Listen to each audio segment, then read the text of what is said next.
उद्धव ठाकरे हे संधी साधू, हे राज ठाकरेंनाही माहीत। ठाकरे बंधू युतीच्या चर्चांवर शिवसेना नेते रामदास कदमांची टीका। ठाकरे बंधूंच्या मनोमिलनासाठी नातेवाईकांचे प्रयत्न सुरू असल्याची माहिती। महापालिका निवडणुकांआधी दोघांना एकत्र आणण्याचे प्रयत्न। लाडकी बहीण योजनेमुळे राज्य संकटात, शिवसेना आमदार संजय गायकवाडांचं विधान। लाडकी बहीण योजनेचा विकास कामांवर देखील परिणाम झाल्याचं वक्तव्य। सांगली शिवसेना उद्धव बाळासाहेब ठाकरे पक्षाला मोठा धक्का।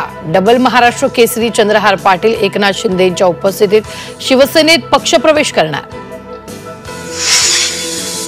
पालघरमधील शिवसेना पदाधिकारी अशोक धोडी हत्या प्रकरणी मुख्य आरोपी अविनाश धोडीला अखेर अटक। गेल्या 5 महिन्यांपासून होता फरार।